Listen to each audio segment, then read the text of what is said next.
A4 ride வந்து முடிஞ்சுச்சு ஃபைனலா. அப்படி இல்ல, ரொம்ப துக்கமா முடிஞ்சு, ரொம்ப சந்தோஷமா முடிஞ்சு. ஆமா, வண்டி R5னால பிரச்சனையா போச்சு. செட் என்னன்றோ இல்ல கவாசிக்க வச்சிருந்தா எல்லாம் டிக்கெட் எடுத்துட்டு வந்து வைகை டேம் மேல வந்துட்டோம். தெரியாதான் வைகம் மேலே போயிட்டு இருக்கோம். சன்செட் பார்க்க போறோம். அங்க ஓடுதா? A4 ரைடு வந்து முடிஞ்சுச்சு ஃபைனலா. அப்படி இல்ல, ரொம்ப துக்கமா முடிஞ்சு, ரொம்ப சந்தோஷமா முடிஞ்சு. ஆமா, துக்கத்துல ஆரம்பிச்சோம், காலையில சந்தோஷம் ஆரம்பிச்சோம் 6 to 10. சந்தோஷத்துல மொத்தமா ஆரம்பிச்சு ஒரே துக்கம். எத்தனை மணி வரைக்கும்? 4 மணி வரைக்கும். காலைல 10 மணிக்கு சந்தோஷம் போனதுதான். 10 மணிக்கு போன சந்தோஷம் சாயந்தரம் 4 மணிக்கு தான். அது ஒரு விஷயம், அது ஒரு விஷயத்தால அவருக்கு வந்துச்சு. அது வெளியே சொல்லக்கூடாது, அது வந்து சீக்ரெட், வீட்டுக்குள்ள சீக்ரெட். சொன்னா குடும்பம் 2000 எடுத்து நமக்கு வந்து அதே தான். அது வந்து சீக்ரெட். அது வந்து உங்களுக்கே என்னன்னு தெரியும். மேக்ஸிமம் பில்லு வந்து approximate cost 70K, just 70K அப்படிதானே. ஒண்ணுமே இல்லை, நம்ம வண்டியோட ஒரு 80% விலை. இது 1,20,000 அவ்வளோதான் நினைக்கிறேன், 120cc.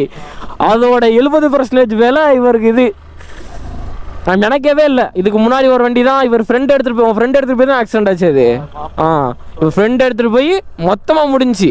அது சரி பண்ணவே 1.5 லட்ச ரூபா கேட்டாங்க. அப்படித்தானே? 1,80,000 ரூபா. அதுக்காண்டி அந்த வண்டி அப்படியே மூலையில் வச்சுட்டு திரும்பி புது பைக் எடுத்தாரு. அதே R15 தான், கலர் மட்டும் டிஃப்ரெண்ட். அது வந்து ப்ளூ கலர். அப்படித்தானே? அது ப்ளூ, இது ஃபுல் ஒயிட். அது blue and black. Blue and black. ஷோரூம்ல பார்த்தோம் ஒரு வண்டி. ஆமா கார்பன் எடிஷன் இல்லாம. அதுல ஆனா சத்தியம் மனசே விட்டா இருப்ப. என்ன பண்றதுன்னு தெரியல. இன்னைக்கு அந்த வண்டி மட்டும் இருந்துச்சுன்னா ஜாலியா அப்படியே போயிட்டு நிறைய இடம் சுத்தி பார்த்துருக்கலாம். என்ன சுத்தி பார்த்துட்டு வேலையை பார்த்து எடிட்டிங் வேலையை பார்த்து அதேதான், நிறைய இடம் சுத்தி பார்த்துருக்கலாம். சரி, நடந்துருச்சு. இதுக்கு மேல நான் நினைச்சாலோ கடவுள் நினைச்சா ஒன்றும் பண்ண முடியாது. நெக்ஸ்ட் என்ன முடிவு? சரி எடுத்து வண்டி வெளியே எடுக்கணும். அவ்வளோதான். கரெக்டு தானே? சரி பண்ணி டெலிவரி எடுக்கணும். ஒரு வாரம் 1.5 வாரம் ஆகும்னு சொல்லியிருக்காங்க. அது எப்போ வருதுன்னு தெரில. ஆனால் வந்தாலுமே வந்து ஒரு ஃபீல் இருக்கு அதில். உனக்கு வந்து அது மைண்டுக்குள்ளே ஓடிட்டே இருக்கும். கரெக்டா? நான் உடஞ்சிட்டேன். உனக்கு நான் சொல்லவா, என்ன கேரக்டர் எப்படின்னா, நான் யாருமே அழுதுறவே மாட்டேன். அது ரொம்ப கண்டு அலைகிறேன். ஏன்னா அப்போ அந்த இடத்துல அதான் நான் இல்லை. அந்த இடத்துல எனக்கு நான் உண்மையாக ஒன்று சொல்கிறேன். அவர் சொன்ன உடனே ஃபன்னுக்கு தான் சொல்கிறேன்னு நினச்சேன். ஏன் இப்போ நான் ஏன்னா அவர் எப்படி பண்ணுவார்னா, நான் 10 கிலோமீட்டர் தாண்டி போயிடுவேன். அப்போ சும்மா வந்து ஃபன்னுக்கு இது ஆயிடுச்சு, அடி பெட்ரோல் முடிச்சு ஏதாவது ஒன்று சொல்லுவார். நான் ரிட்டர்ன் போயிடுவேன். ரிட்டர்ன் பண்ண சும்மா தாண்டா வாடா பண்ணுறாரு. வர வைக்க சொல்லிச்சு. அது மாதிரி தான் சொல்லுவார்னு நினச்சி நான் ஃபர்ஸ்ட் வந்துட்டு, அதனால தான் வீடியோ கூட எடுக்கல நான். சரி, ஏதாவது சொல்லுவோம் போல, எப்பயும் சொல்கிறது தானே, ஒரு வருஷம் பார்த்து அப்படின்னு சொல்லிட்டேன். அந்த வண்டி போனதுலேயே நான் இதாகிட்டேன். அதேதான் மாதிரி இருக்கேன். வீட்டுக்கு போனாலும் கதறிடுவேன். நீங்க இருக்கனால ஜாலியா வெளில வந்து. உண்மை. ஆனா வண்டி R15னால பிரச்சனையா போச்சு. செட் என்னன்றோ இல்ல கவாசிக்க வச்சிருந்தா வீட்டுல மூலையில தான் இருந்திருக்கும். சரி பண்ற கூட காசு இருந்திருக்காது. எப்படியும் உனக்கு செட் எல்லாம் முன்னாடி போச்சுன்னா எப்படியும் ஒரு 3.5 லட்சம் 4 லட்ச ரூபாமா? 4 லட்ச ரூபா இருக்கும் செட் எல்லாம் வச்சிருந்தா. அது அதுதான். ஆனா என்ன, அந்த டூம் வந்து வேற மாதிரி மாத்தி. ஆமா, அது அசிங்கமா இருக்கு. உண்மையா சொல்றேன். Z900 இப்போ உள்ள மாடல் நீங்க பாத்தீங்கன்னா தெரியும். Z800 Z9 இல்லாம 800 எடுத்து வச்சுக்க. அதே சேம் டூம். ஆமா, அது உண்மைதான். மீட்டரோட மாத்திட்டான்னு நினைக்கிறேன். அது வந்து இந்த முள்ளு மீட்டர் மாதிரி முள்ளு டிஜே. இது நார்மல் மீட்டர் ஸ்டாண்டர்ட். இப்போ வந்து DFT மாதிரி மாத்திருப்பாங்க. அது பாப்போம். சில வருஷம் போட்டோ எடுக்கிறதுக்கு கூட எடுத்துருவேன். அது சொல்றீங்க, நீ எடுக்கிறதுக்கு கூட எடுத்துருவேன். நான் வந்து அடுத்த வருஷம் 2027 ஜனவரியில் 2027 நான் அடுத்த வருஷம் MT எடுத்துருவேன். MT பைக் எடுக்கிறேன். MT எடுக்கிறோம். அதான் இது ஃபுல் பிளாக். எனக்கு ஃபர்ஸ்ட் வந்து நல்லா இல்ல. ஆனா அது உண்மையில நினைச்சேன். அந்த கார்பன் ஓரம் வேற மாதிரி. நம்ம அங்க நிலக்கோட்டை ஷோரூம்ல வெளில ஒன்று இருந்துச்சுல. ஆமா போட்டோல போக்குறப்ப அப்படி மின்னுது வண்டி. அது உண்மைதான். அது அந்த கார்பன் பாத்தியா, அது வந்து 20,000 30,000 எக்ஸ்ட்ரா. நார்மல் வண்டியோட 2,20,000 2,40,000. ஆனா 20,000 எக்ஸ்ட்ராக்கு ஒருத்ததான் என்னை பொறுத்தவரைக்கும் சொல்லுவேன். ஏன்னா அந்த கலர் வந்து அப்படியே வெளியே தெரியுது. அது வந்து அப்படியே தகன்னு இருக்கும். அதான் இது நம்ம இந்த பைக் இருக்குல்ல, BMW S சொன்னாரு. அதுல வந்து அந்த பிளாக் எடிஷன்லாம் ஒரு சிலர்லாம் கொடுத்துருப்பாங்க. அது மாதிரியே அந்த ஷேடு இருக்கு அந்த கலர்ல. அதுல மட்டும் 2 விங்ஸ் மட்டும் வச்சா பாத்துக்கோங்க, வேறாமன்னு இருக்கும். உண்மையிலே அந்த அளவு இருக்கும். ரொம்ப லிமிட்டட் எடுத்து வச்சிருக்காங்க. கொடைக்கானல் ரிட்டர்ன் வராங்க. இதுதான் இது இங்கிட்டு போலாமா? இது வேற இப்போ போலீஸை காணோம். செக் போஸ்ட் இருந்துச்சுல ஆ ஆ அப்ப சும்மா கேஸ் போட்டுட்டு இருந்தாங்க. ஓ அதனால தான் ஃபைன் எதை கையில் வச்சுருந்தாங்களோ. நம்மகிட்ட எல்லாம் கரெக்டாக இருந்தால் பிடிக்க மாட்டாங்க மேக்ஸிமம்னா. இங்கிட்டா வந்தோம். ரைட்டு ரூட்டே மறந்து போச்சு பார்த்தியா அதுக்குள்ளேயும். ஸோ அவ்வளோதான். நான் வந்து இப்போ என்ன ஃபால்ஸ் முடிச்சிருக்கோம். வாயில் இந்த ஃபால்ஸ் பேர் வாயில் வர மாட்டேங்குது. வாயில் என்ன சொல்றீங்க? என்ன ஃபால்ஸு? கும்பகர ஃபால்ஸ். அதான் கொஞ்சம் கொஞ்சம் வித்தியாசமாக இருக்குது, அதனால தான். கும்பகர ஃபால்ஸை ஃபைனலாக முடிச்சிட்டோம். இப்போ அடுத்து எங்கே போகிறோம் அப்படின்னா தேனி போய் ஆண்டிப்பட்டி போக வேண்டியதான். அவ்வளோதான் இன்னைக்கான பிளானு முடிஞ்சு. வேறு எங்கேயும் போக முடியாது, டைம் ரொம்ப ஓவர். நம்ம தேனி போய் ரூமுக்கு அண்ணன் வீட்டுக்கு போகிறதுக்கே அப்படியே ஒரு 6 மணி ஆயிரும்ண்ணா. சாப்பிட்டுட்டு போகிறதுக்கு 6 மணி ஆயிரும் அப்படின்னா. கைஸ் கும்பகர ஃபால்ஸ் முடிச்சுட்டு வந்து இப்போ வைகை டேம் தான் போகிறோம். என்னடா ஃபஸ்ட்டு ஸ்டார்டிங்கில் வைகை டேம் பண்ணி என்னாச்சு வைகை டேம் போல் அப்படின்னு கேட்டிங்கன்னா, ஆமாங்க அதில் ஒரு சின்ன ஒரு பிரச்சனை ஆயிடுச்சு. நம்ம அண்ணன் பைக் ஆக்சிடென்ட்னால அங்கே போக முடியல. ஃபஸ்ட்டே சொல்லியிருப்பாங்களே, இது ரிமைனிங்காக சொன்னதான் சொல்லிக்கிறாங்களா. அதனால் இப்போ தான் வைகை டேம் போகிறோம். ஆனால் இப்போயும் வந்து ஒன்றும் ஆகலை. ஆனால் ஒரு சம்பவம் ஆகிப்போச்சு. டைம் ஆகிடுச்சு கொஞ்சம் ஓவராக. பண்ணி பாருங்க 5:55. வைகை டேம் எப்போ தெரியுமா க்ளோஸு? டைமை காட்டுறேன் மேப்பில். 6 மணிக்கு வைகை டேம் க்ளோஸ்.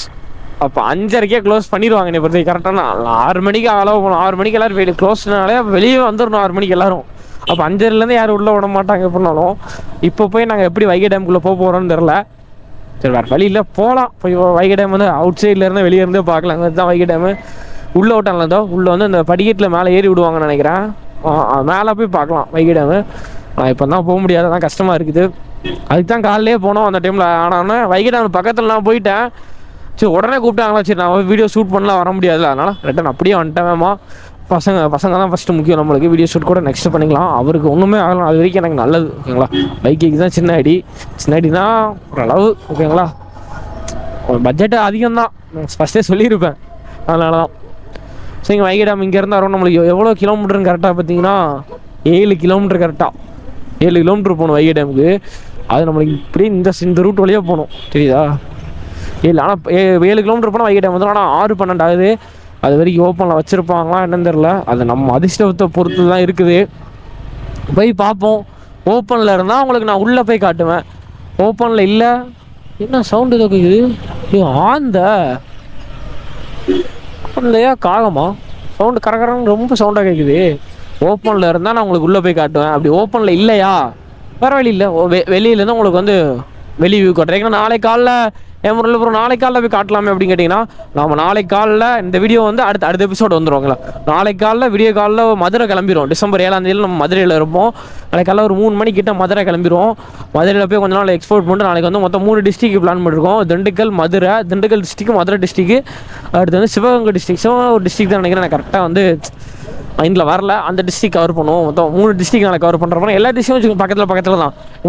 எல்லா டிஸ்ட்ரிக்ட் சேர்த்தாலே நம்மளுக்கு 150-200 கிலோமீட்டர் கூட வரல. நம்மலாம் 2 டிஸ்ட்ரிக்ட்லாம் மொத்தம் 400 கிலோமீட்டர் ரைட் பண்ணியிருக்கோம். விருதுநகர் தென்காசிக்காண்டி மட்டுமே நான் கிட்ட 380 கிலோமீட்டர் ரைட் பண்ணி வந்திருக்கேன். அதுக்கு வந்து நாளைக்கு 3 டிஸ்ட்ரிக்ட் கவர் பண்ணுறதுலாம் ஒரு மேட்ரே இல்லை. அசால்ட்டாக கவர் பண்ணி போயிடலாம். சரி நான் உங்களுக்கு வந்து வைகை டேம் போயிட்டு கன்டினியூ பண்ணுறேன். ஓகேங்களா. Vaigai dam close. இன்னொன்று இந்த வீடியோ மூலமாக நான் சொல்லணும் வந்தேன். தேனிக்குள்ளே இருக்கிற இந்த சின்ன ஊர்லாம் இருக்குது பார்த்தீங்களா, ஊருக்குள்ளே வர ரோடுக்குள்ளே அவ்வளோ சூப்பராக இருக்குது. மோஸ்ட்லி ஒரு 80% நல்லா இருக்குது. 20% ஒரு சில இடத்துல பார்த்தீங்கன்னா கொஞ்சம் குண்டு குழியாக இருக்குது. ஆனால் ரோடு உண்மையிலே வேறு லெவலுங்க. சின்ன ஊருக்குள்ளே வந்தாலுமே ரோடு இது வந்து ஒன் வே ரோடு தான். ஒன் வே ரோடு எவ்வளோ சூப்பராக இருக்குது பாருங்களேன். அங்கங்கே தான் கொஞ்சம் மோசமாக இருக்குது. மிச்சம் எல்லா இடத்துலையுமே மேபி நல்லா இருக்குது. அதான் சொல்கிறேன், ஒரு 80-70% மிச்சம் எல்லா இடத்துலையும் நல்லா இருக்கும் பாருங்க. இந்த ரோடையுமே டபுள்யூ ஆக்கருக்கு வந்து ரோட் போடுறாங்க, தெரியுதா? ஓப்பன் பண்ணி வச்சுருக்காங்க. ஐயோ ஸ்பீட் பிரேக்கர் வர பார்க்கல, வீட்டு ஒரே ஏற்றிட்டேன் போல பாருங்க. இதே டபுள்யூ ஆக்கிறதுக்கு ரோட் பண்ணுறதுக்காண்டி ஓப்பன் பண்ணி வச்சுருக்காங்க. இந்த சைடு ஓப்பன் பண்ணி அப்போ வந்து ரெண்டு பஸ் வர மாதிரி, ஒரு பஸ்ஸு போகிற மாதிரி, ஒரு பஸ் வர மாதிரி, அது மாதிரி பிளான் பண்ணியிருக்காங்க. இப்போல்லாம் இந்த ரோடு மட்டும் இருந்தால் ஒரு பஸ் தான் மட்டும் தான் வர முடியும், இன்னொரு பஸ்ஸால் போகவே முடியாது, சரிதா? ரொம்ப பெருசாக ரோடாக வந்து எக்ஸ்டெண்ட் பண்ணியிருக்காங்க. உங்களுக்கு இன்னும் வந்து வைகை டேம் வந்து ஒரு 4 கிலோமீட்டர் தான். ஃபைனலாக பார்த்தீங்கன்னா வைகை டேம் வந்து வந்துட்டோம். இங்கேருந்து 160 மீட்டர் தான் ஜஸ்ட்டு. மோட்டோவர் அந்த ரூட் வழியாக வந்தால் வந்துருப்பாருன்னு நினைக்கிறேன். வந்துட்டாரா இல்லையா?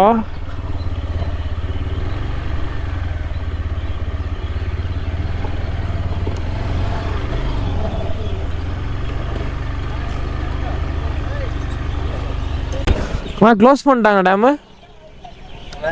டேம் க்ளோஸ் பண்ணிட்டாங்களா? எத்தனை மணிக்கு க்ளோஸ் பண்ணுறாங்க? ஃபுல்லு. ஓகே ஓகே ஓகே சரி சரி சரி. ஃபைனலாக டிக்கெட் எடுத்துகிட்டு வந்து வைகை டேம் மேலே வந்துட்டோம். தெரியாத தான் வைகம் மேலே போயிட்டுருக்கோம். சன்செட் பார்க்க போகிறோம். மோட்டோ ப்ரோ வந்து மரம் வாங்குறேன்னு போய்ட்டு நான் சொல்லிட்டே இருந்தேன், வா ப்ரோ வியூ நல்லாயிருக்கும் ப்ரோ அப்படின்னு. ஆளே காணோம். சரி நம்ம அப்படியே போய் வேலை போய் வைகை டேம் பார்த்துட்டு வரலான்னு. ஐயோ நடக்கே மூச்சு வாங்குதாடா அவ்வளோ தூரம். அவங்க பாரு, ஐயோ தண்ணி வேறு லெவலில் போகுது தெரியுதா. மேலே போகிறேன். இன்னும் வந்து 30 படி 40 படி ஏறணுமா? உங்களுக்கு நீங்கள் வைகை டேம் காமிச்சேன்னு வந்துட்டேன். ஏன்னா சன்செட் டைம் அப்போ வரும்போது இருக்குது. இருங்க மேலே போய்க்கிறேன். ஃபைனலாக பார்த்தீங்கன்னா வைகை டேம் வந்து மேலே வந்துட்டோம். இதுதான் ஃபைனல் வியூ. ஃபைனலாக வந்து வைகை டேமை காமிச்சிட்டேன். ஆனால் ரொம்ப லேட்டாக காமிச்சிட்டேன். உண்மையிலே சொல்ல போனால் மணி 6:20 ஆகுது. நான் கொஞ்சம் ஒரு 5:50 கரெக்டாக இங்கே வந்துருந்தோம் வச்சுக்கோங்களேன். வேறு லெவலாக சன்செட்டை பார்த்துருக்கலாம். சன்செட்டு பார்க்கலாம், ஆனால் வந்து ரொம்ப டிம் ஆயிடுச்சு. இன்னொரு 10 நிமிஷம் போனால் ஃபுல்லாக இருட்டாயிரும். ஒன்றுமே தெரியாது. எடுத்து நான் காமிக்க வந்ததை கூட காமிக்க முடியாது, அந்த அளவாக ஆயிரும். சரி அந்த தண்ணி தெரியுதா? இங்கே இருந்தால் வேணால் பார்க்கலாம் அந்த வியூ. தண்ணி எவ்வளோ ஃபோர்ஸாக வரும்னா தண்ணி உங்களுக்கு அளவை பார்க்கும் போது தெரியும் எப்படி இருக்குன்னு. சரியான ஃபோர்ஸு தண்ணி வந்துக்கிட்டு இருக்குது. ஆனால் மிஸ்ட்டு செம்மையாக கவர் ஆகி ஃபுல்லாகவே. அந்த பாலத்தில் போய் பாலத்துக்கிட்ட போய் காட்டினா உங்களுக்கு தெரியும் அந்த இதெல்லாம் தண்ணி வரனா. உங்கள் பாலத்துக்கிட்ட போய் வேணால் காட்டுறேன். டக்குன்னு கீழே இறங்கி இங்கேருந்து பாலத்துக்கிட்ட போகிறதுக்கே 10 நிமிஷம் ஆயிரும். அவ்வளோ நேரம் ஆயிடுது. சரி அவங்களுக்கு இந்த அவ்வளோதான். இந்த பாலத்துலேருந்து தெரிஞ்சா உங்களுக்கு வந்து வைகை டேமில் அந்த இருக்க தண்ணி எல்லாம் தெரியும். காட்டுறேன் தம்பி. போடா போடா அப்படியா போடா. என்ன சரி ராட்னா சர்க்கஸ்லாம் இருக்கா வைகை டேமுக்குள்ளே? பார்க்கவே இல்லை பற்றியா? மோட்டோ ப்ரோ அந்த சைடு மேலே இருக்கார். அங்கிட்ட ஒரு சன்செட் பக்கத்தில் தெரியும். இங்கிட்ட தண்ணி தெரியும். ஆனால் தண்ணி இப்போ க்ளோஸ் பண்ண மாதிரியா இருக்கே. எதுலேருந்தே தண்ணி வருதப்போ? ஐயோ ஈசல் வாய்ப்பே இல்லை வயசரை திறக்க. முன்னாடி எவ்வளோ ஈசல் கூட்டம் தெரியுது அவங்களுக்கு. ஐயோ இருங்க. ஐயோ ஃபுல்லாகவே ஈசல் தெரியுதா? ஈசல் கூட்டத்துக்குள்ளே மாட்டிக்கிட்டேன். தண்ணிக்கிட்ட ஃபுல்லாக ஈசலாக தான் இருக்குது தெரியுதோ. எம்மா லட்சக்கணக்கில் இருக்கும் போல் ஈசல். சரி இதுதான் டேமோட வியூ. டேம் தண்ணியை ஃபுல் திறக்கல, அதோட சின்ன சின்ன இடத்த தான் ஃபுல்லாக திறந்துருக்காங்க. ஐயோ பாருங்க தெரியுது ஈசல் எவ்வளோ உழையுது. சரி ஃபைனலாக பார்த்தீங்கன்னா நம்மளோட